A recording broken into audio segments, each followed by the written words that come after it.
Goeiedag Rikus, het is heerlik om u weer te ontmoet en met u te gesels uit daardie boek Kolossense waarmee ons besig is.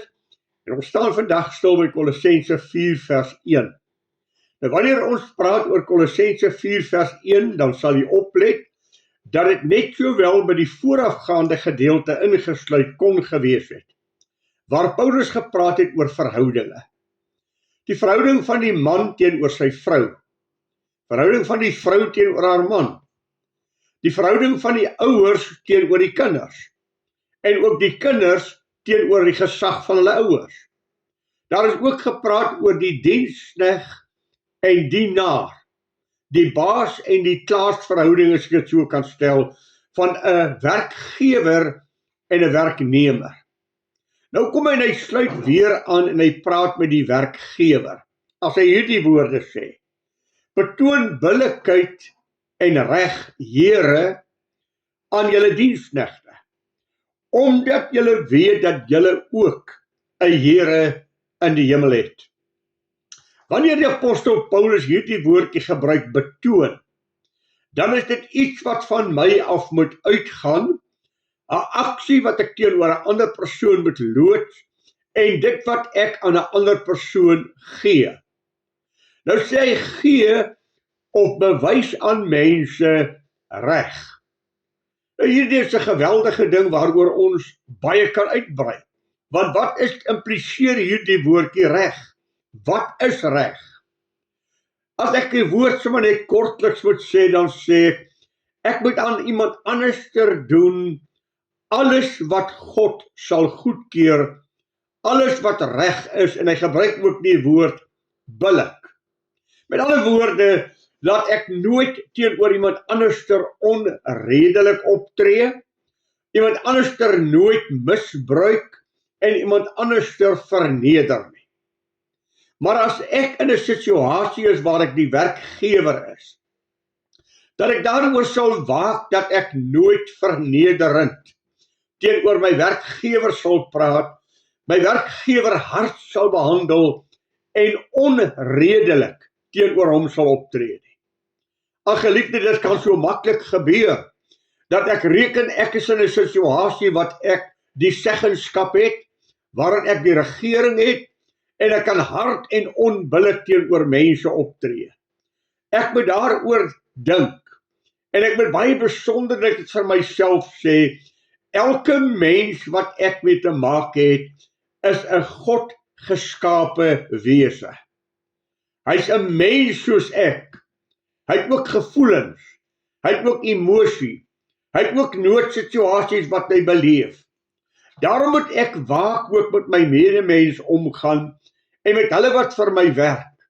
Al is hulle in 'n swakker posisie as ek, hulle is werkgewers, ek is die werknemers, ek is die werkgewer, ek is die een wat aan hulle as dit ware genade gee, maar aan die ander kant is hulle die mense wat my besigheid suksesvol maak. Sonder die werknemer en sonder die werkgewer sal niks plaasvind. Maar daardie werknemer wat in jou diens is, doen vir jou 'n werk. Hy is deel van die sukseslyn wat jy ervaar. Daarom moet ek altyd myself vra as ek met mense om my werk. Sou ek in sy plek wou wees? Sou ek daarvan hou dat iemand met my praat soos ek nou met my werknemer praat? Sou ek wil hê dat iemand my behandel soos ek mense om my behandel? Of reken ek dat ek beter behandeling nodig het as die werknemer? Hy is iemand wat deur God aan jou gegee is. Hy is iemand wat deur God aan jou toevertrou is. Daarom moet ek en u daarop let, dat ek vir myself altyd vra, doen ek aan mense wat ek aan myself gedoen wil hê? Dis met die goue reël in die Bybel. Gaan doen aan 'n ander, soos wat jy wil hê dat mense aan jou moet doen. Jy moet mense altyd menswaardig hanteer, met respek. Geliefdes, dit maak nie saak watter posisie jy belewe nie. Jy moet altyd respek teenoor mense betoon. Die Bybel is baie duidelik. Ek moet in alle opsigte altyd mense met die liefde van God hanteer. Geweldige stelling, nee. Die groot gebod is, jy moet die Here jou God lief hê met jou hele hart, jou hele siel, jou verstand, jou kragte. En jou naaste is jouself. En jou naaste is daardie mens wat God aan jou vertrou het, wat die naaste aan jou beweeg, wat in jou onmiddellike omgewing saam met jou funksioneer. Dis jou huisgesin, dis jou werkgewers, dis jou werknemers, dat daar altyd vanuit my verhouding met hulle liefde sal wees. Liefde wat ek aan mense bewys. Jy kan dissiplineer met liefde. Jy kan dissiplineer met respek, sodat jou werkgewer altyd sal sê, ek kry die beste van die werknemer. En jou werknemer altyd sal kan sê, ek word met respek hanteer deur die mens wat my aangestel het. Iets waaroor ons moet waak, is dat ons nooit aanmatigend moet wees, om te dink dat ek beter as ander mense is. Nooit ander mense verkleineer, en ander mense te verskree, en teenoor hulle lelik te wees, omdat ek in 'n situasie is, waar ek beheer het. Maar altyd vir hulle te bewys, billikheid en reg. Want ons het mos gelees, net in die voorafgaande vers, daar is geen aanneming van die persoon by God nie. Geliefdes, kan ek dit vir u sê, God kyk nie na kleure nie. As jy na 'n mens kyk, dan kyk jy na 'n God geskape wese. Van watter kleur hy ook al mag wees, moet ek respek en eerlikheid en eerbied en billikheid betoon teenoor mense om my. Ek kan met alle mense vriendelik wees, vriendelikheid kos niks. God is 'n God van reg en geregtigheid. Daarom, Here, betoon reg en billikheid aan julle diensknegte. Daai mense wat vir julle werk, moenie na hulle kleur kyk nie. Kyk na wat God geskaap het. Kyk na wesens vir wie God omgee. En dit maak nie saak in watter situasie hy is nie. God verwag van jou om reg en billik teenoor mense op te tree. Jy is net 'n begenadigde mens. Jy's net in 'n situasie dat jy nie die werknemer is nie, maar die werkgewer. Jy's net deur God aangestel om orde te handhaaf en te kyk dat dinge reg plaasvind, en jy's 'n bevoorregte mens om in daardie situasie te wees. Jy kon die werknemer gewees het. Jy kon die een gewees het wat arm is, behoeftig is en wat hard moet werk. Daarom, geliefde, om nooit jou diensknegte wat vir jou werk onmenslik te hanteer en hulle deur harde, ongenaakte werk te sit nie. Weet ek het baie keer daaroor gedink, as ek hier in my ou tuintjie kyk waar my eie tuinwerkers vir my werk, en dit is bitter, bitter, bitter warm, dan vra ek myself, ek wonder of ek dit sou gedoen het, om in hierdie hitte in die grond te werk, te spit en reg te kry, en hy moet maar in die son werk terwyl ek op die stoep in die koelte sit. Verdien hy nie ook maar ou glasie koue water nie? Verdien hy nie miskien maar ou glasie koeldrank, om ook net vir hom bietjie op te beer, en vir hom net respek en eerbied te bewys, en dankbaarheid te bewys vir wat hy vir my doen. As hy nie in die tuin gewerk het nie, dan moes ek dit doen. Daarom sê ek vir u, let daarop, werkgewer, dat die werknemer by jou doen harde werk en hy doen sy plig om jou te help, maar bewys aan hom menswaardigheid. Jy is net 'n begunstigde persoon om nie in daai situasie te wees. God haat hoogmoed. God haat aanstellerigheid. En ag, ek skrik so as ek baie keer dink hoe mense met hulle mense om hulle werk. Dan skrik ek om te sê, Here, ek wonder wat sê u van hierdie verhouding wat mense het. Hoor wat sê die apostel Paulus, daar in Romeine 12 vers 3. Want die genade wat aan my gegee is, sê ek vir elkeen wat onder julle is, dat hy nie van homself meer moet dink as wat 'n mens behoort te dink nie. Maar daaraan moet dink om besadig te wees, dat die maat van die geloof, soos God dit aan elkeen toebedeel het. En dan sê hy, laat die liefde ongeveinsd wees. Verafskuw wat sleg is, hang die goeie aan. Wees hartlik teenoor mekaar met broederlike liefde, die een met die ander voorgaan in eerbetoning. Wees nie traag in die ywer nie. Wees vurig van gees, dien die Here. Verbly julle in die hoop. Wees geduldig in die verdrukking, volhard in gebed. Maak voorsiening in die behoeftes van die heilige, streef na gasvryheid. Seën die wat julle vervloek. Seën en moet nie vervloek nie. Ag, vergeld niemand kwaad vir kwaad nie. Bedink wat goed is voor alle mense. Moenie julle wreek nie, geliefdes.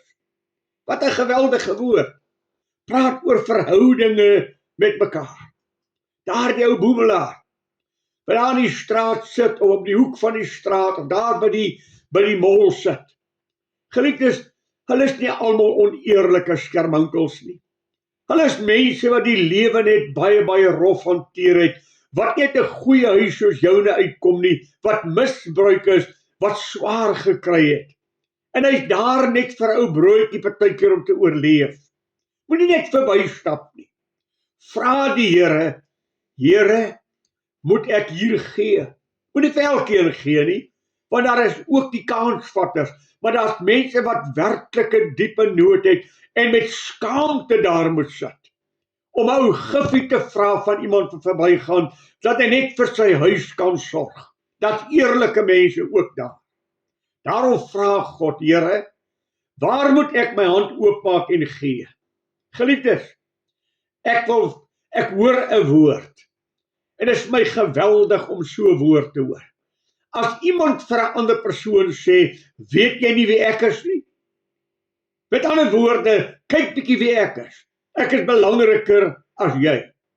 Of ek bel iemand en ek sê, hallo oom Piet, en hy sê, dokter Piet asseblief. Wat selfstellerigheid is hierdie? Wat 'n hoogmoedigheid is daar in jou hart om so 'n stelling te maak? Geliefdes, Jakobus sê, is dit nie ryk mense wat hulle gewig rondgooi en ander mense verneder nie. En dan is ons so ingestel om die ryk mense die ereplek te gee. Jakobus sê dit is verkeerd. Vir die arme man sê jy, gaan staan maar daar agter in die saal waar jy 'n plekkie kan kry. Vir die ryk man sê ek, meneer, kom sit asseblief op hierdie gestofeerde sitplekkie wat vir jou gereserveer is. Julle reëlings, julle waardesisteme, sê Jakobus, is verkeerd. Hulle is skepsels van God. Hulle het nie die aardse dinge wat jy het nie. Daarom kan ek nooit neerkyk op mense om my nie. Behandel hulle met respek en met billikheid. Doen aan hulle reg en billik. En dan gee hy die woord. Omdat julle ook 'n Here oor julle het. God sien wat jy doen. God gaan jou oordeel volgens wat hy sien wat jy doen. Die wyse wat jy met mense handel, die wyse jy teenoor ander mense optree, die wiel draai stadig maar seker. Môre gaan God iemand stuur om aan jou te doen soos jy aan jou naaste gedoen het. Ons het dit mos gelees, dat hy vir ons sê, as ek reg optree, sal ek uit die hand van God reg ontvang. As ek onreg doen, sal ek uit die hand van God onreg ontvang. Ons het dit mos vir mekaar gelees, juis in Kolossense, waar hy vir ons hierdie woord gesê het, en ek hou dit weer vir u voor. Hoor wat sê hy? Hy sê, wie onreg doen, sal die onreg wat hy gedoen het terug ontvang. Daar is geen aanneming van die persoon by God nie. Daarom wees versigtig hoe jy met mense om jou handel. Hulle is minder as jy in die werksituasie. Hulle is op 'n laer posisie as jy, maar hulle is God skepsels. Hulle is geliefdes in die hand van God. God gee om vir hulle.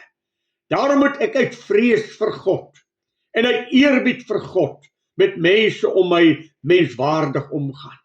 Iemand het nou eendag gepraat en hy het so 'n waarde gesê, hierdie mense is so arm, hulle het net geld. Dis 'n geweldige woord, né? Hulle is so arm, hulle het net geld.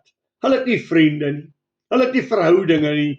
Want hulle is so baaspeelerig en maak mense om hulle so seer, dat niemand met hulle wil assosieer nie. Nee, geliefde. Kom ons gaan leef in liefde. Kom ons gaan leef in reg en billikheid teenoor ons naaste. Teenoor mense wat vir ons werk. Teenoor mense met wie ons in 'n verhouding staan. Mag die Here vir u seën. Mag ons as kinders van die Here, volgens Filippense 2 vers 15 wees, onberispelijk opreg.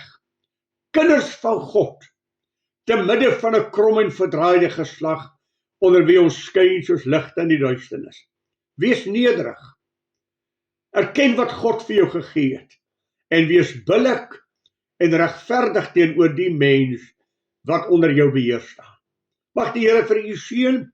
Ons praat volgende week weer saam met mekaar. Goeiedag vir u.